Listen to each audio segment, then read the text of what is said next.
Hi, my name is Bonnie Oliver, and I have a question for you. Have you ever had a faith-filled encounter? I did, and I put my faith-filled encounter in my book, Faith Walk, A Walk from Darkness to Light. My faith-filled encounter and began with the enemy within me. The enemy within me wound up being despair and depression. I had lost all hope. And I had reached a stage in my life to where I didn't even want to go on. And then one night I went to bed and I had an encounter through a dream or a vision. I think it was a vision of the Lord. And he told me, your job is not done yet. Well, in such despair, what was my job? I had no idea because I had such a poor self-image. And the Lord told me, your job is not done yet. And I kept wondering what that was, and I had reached a stage of hopelessness. But then when I got that message, I thought, well, maybe there is something for me in the future. And what happened was, this was a message leading me to the call and the purpose in my life. We all have a purpose. And very few people ever really get to sink their teeth into what their purpose is. But there are many steps along the way that we have to go through to fulfill our purpose, to root us and ground us.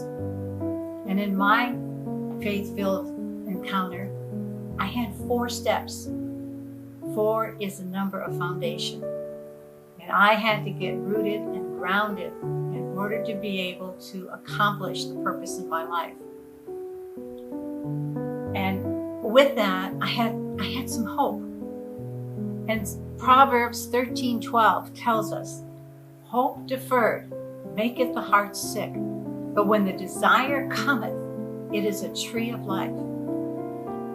And that message gave me a desire inside, but I still didn't know what I was supposed to do. So stage 1 was establishing and finding out what my purpose or call was in my life. And I came home one night and I was going into a stage in my life because my youngest son was going off to college and, empty nest syndrome. And I needed to fill that void in my life. Well, I saw an ad on television for Missouri Coalition for Literacy. And I was a very poor reader and writer at the time. But I was a good math student. And I saw the men doing math. And I thought, well, I can do that. I can tutor math very easily. So I contacted the number. And through the training and everything, I was led to go down to a place I would never want to go. City jail in the city of St. Louis. City jail, this was in the 1980s. City jail in the 1980s was filled with about 95% black male population. I was going into a world I had no idea what it was about. I went into that world having been a victim of numerous crimes against myself and building an environment with the bad boys. And what I discovered when I got in there was they were just like you and I. They were bad boys, but they were just like anyone else. They cried salty tears. They laughed. They joked around. They had their struggles. And I kept running into a story about one of the men in there was innocent. And eventually I found out who he was. And his name was Gregory Oliver. And he was being tried with his mentally impaired brother, Ronald. And they kept him in jail 2 years waiting trial because he had to wait for his brother to go through this barrage of testing to see whether he was indeed a victim of mental abuse or mental impairment. And so Gregory sat there waiting. until that came up. Well, one night I went into the jail and I had this unction in me to say something to Gregory. Now, in the meantime, Gregory was praying that God would send someone into the jail to believe in his innocence. And I walked up to him. I was working with a math problem with him. And I stood up, I looked him in the eyes, and I said, "Young man, you're special. You don't belong here. I want you to know I'm praying for you." Well, I wasn't praying for him. I wasn't a Christian. I wasn't anyone who could necessarily do anything. But tears flooded his eyes. And then they were sucked back like a vacuum sucked it back. So tears wouldn't run down his cheeks. And I couldn't believe what that did to me when I saw that happen. And I just kind of patted him on the shoulder and walked away. That was stage 1 of my faith-filled encounter. Now, stage 2. If you were asked to get rid of everything you owned, to quit your job, and follow your leadings to your purpose, would you? That's a bold step. And that was a step I was asked to do. And I did it. I auctioned off everything I owned, which didn't bring me much money for 25 years at all. I gave 10% of it to the church. I got rid of everything my past essentially is what it was. I buried my past. And would you believe, I was even forced to quit my job. And I wound up sitting up at Wheaton College in the master's program, studying Bible and theology with no Bible background. And I was studying biblical law, which our law was based on biblical law. And I was learning how to fight Gregory's case. I stepped out when I saw that he got a conviction for the rest of his life in prison. I stepped out and I helped him. Now, the only help that I could give him was moral support because I didn't have money and I didn't know anything about the law. So I didn't know what I was going to do. Well, up at Wheaton College, I learned biblical law. And biblical law is what helped me in certain areas as I was studying his case. And I was competing against missionaries' kids and preachers' kids. And it was a very difficult time for me. And during that time, I was doing poorly in many of my classes. Well, that's when I picked up my life's verse. My life's verse is Psalms 27, 13 and 14. I'd have fainted unless I had believed that I would see the goodness of the Lord in the land of the living. I had to wait upon the Lord. Be of good courage, and he shall strengthen me. Wait, the word says, upon the Lord. And that became my life verse, that I was to wait and not faint or get faint-hearted. And that was stage 2. Moving myself, getting rid of my past, going to school, studying the law. Then there was stage 3. If you believed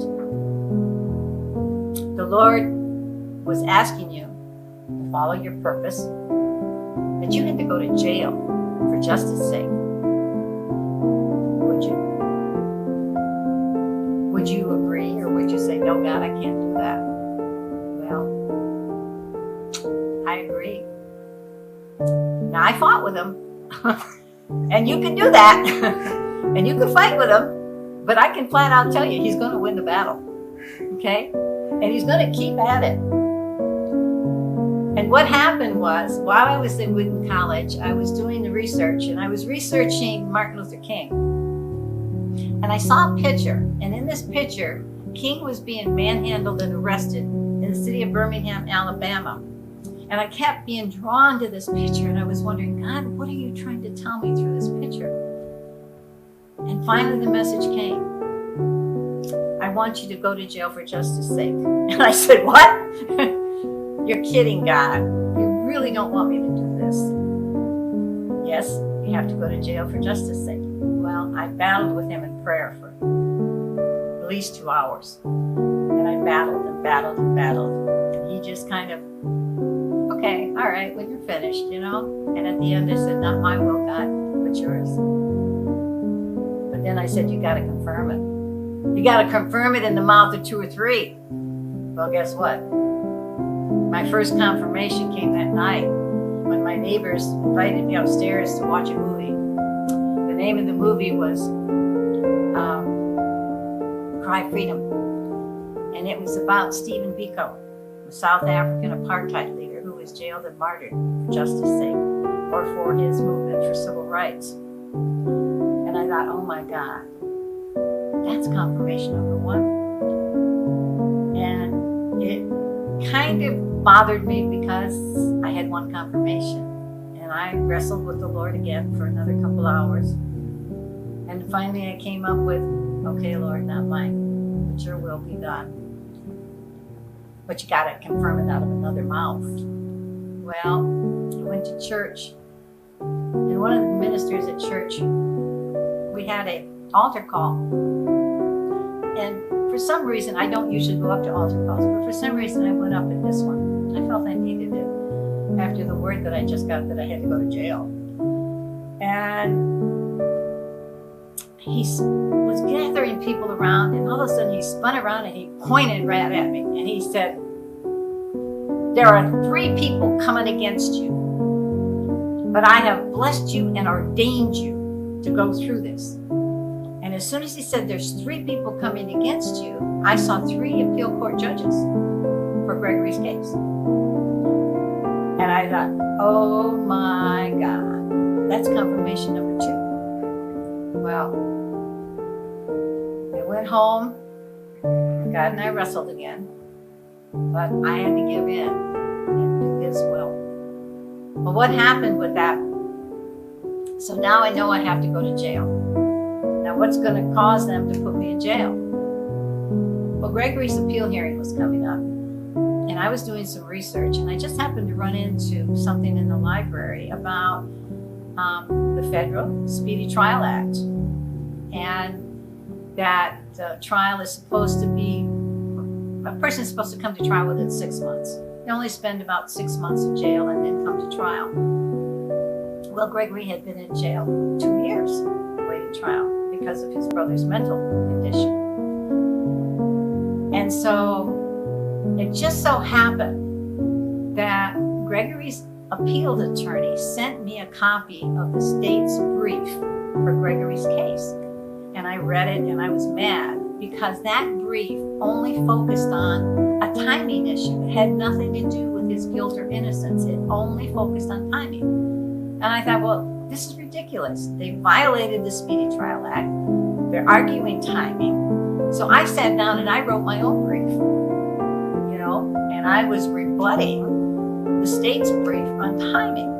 And it was probably 3 or 4 pages long. And I just really laid it out, all the delays and all the postponements and everything else in Gregory's case.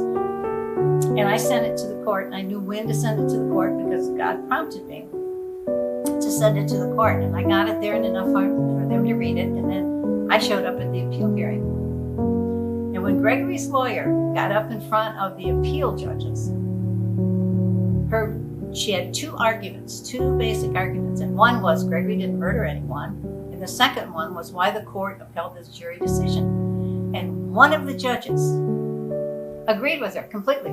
You're right, Gregory didn't murder anyone. And you're right, the critical issue in the case is why the court upheld the jury decision. So here I'm thinking, yay, we won. And then when she got finished arguing, and he got finished making his comments, only one of the judges spoke up during the appeal. He was very harsh, very angry. And he said, "Who is this Bonnie Lou Stuck?" And I'm sitting in the back and I raise my hand. And he says abruptly, "Is she a lawyer?" And the appeal attorney was kind of taken aback. And she said, "No, sir, she's not. She's a divinity student." He says, "What is she doing right in the court? Doesn't she know she has no business right in the court? Did you put her up to this?" "No, sir, I didn't put her up to this." "Well, did you read what she wrote?" "Yes, sir. She was arguing the state's violation of the Speedy Trial Act." "Well, she has no business right in this court." And he was mad. So, naturally, after the appeal, I drove down to the prison where Gregory was to let him know what went on at the appeal. And while we were visiting, I was asked to go up front. And when I went up front, there was a police officer from the Potosi area. And he asked me my name, and I gave it to him. And he says, "I have a warrant for your arrest." And I said, "For what?" He said, "For a dog off a leash back in 1994, which was 4 years prior to this date." And I burst out laughing. I said, "You have got to be kidding." And he says, "No, ma'am, I'm not." And I started to say, that judge was really mad at me, but I held back because I didn't want the policeman to know what had been going on. And I said, "Okay." So he handcuffed me and he took me off to jail. I spent 6 hours in jail, 3 hours in the drunk tank, and waiting for the O'Fallon police to come and get me, and they were over 100 miles away. And they came and got me, handcuffed me, and drove me back to O'Fallon. Now, it's my understanding that police do not go that far unless it's a known felon. I didn't even have a misdemeanor. It was a neighbor complaint because my dog was off a leash. Now, that kind of told me right then and there that this was a case of fraudulent concealment on the part of the state. Why else would they want me off the case? And that's why they did this, to get me off the case. So now I knew why God wanted me to go to jail, for justice sake. Now, that was stage 3. Stage 4 was another difficult thing for me to do. If the Lord asked you to marry someone who is in prison, serving a living death sentence, and according to the state, he was never going to get out of prison, would you marry that person? Well, that's what God was asking me to do. And when this happened was about a month and a half after I had managed to get his case up to the head of the parole and probation office in Missouri, which he was also the head of the clemency board. And I had presented the case enough time so where he knew the case. And finally he said to me, "Okay, I've heard enough. I am going to the governor." Well, at that, I'm thinking, okay, it's not going to be very long. Okay, and God had asked me to marry Greg. So, okay, it's going to the governor. We're going to make it. And Greg is going to get out of prison. And yeah, I can marry him. Well, it didn't happen quite that way. We got married. No question. We got married when God told us to get married. But Gregory's case went through 3 governors over a period of 10 years. They studied his case. The result of the governor's study came out. The governor said Gregory met the criteria for clemency. He was innocent and he did not get a fair trial. Yay! Okay? That was great. And June 11th, 2007, Gregory Oliver walked out of prison. And that was a result of the 4 stages, building the solid foundation that it took for me to be able to do the things that I needed to do in my battle for Gregory. That, essentially, to sum up my faith-filled encounter. But I can tell you, there's a lot more in this book. And I urge you to pick it up and read it and see if maybe you might find your purpose and your call in life. And you will be able to fill your faith-filled encounter too, to get rid of the enemy.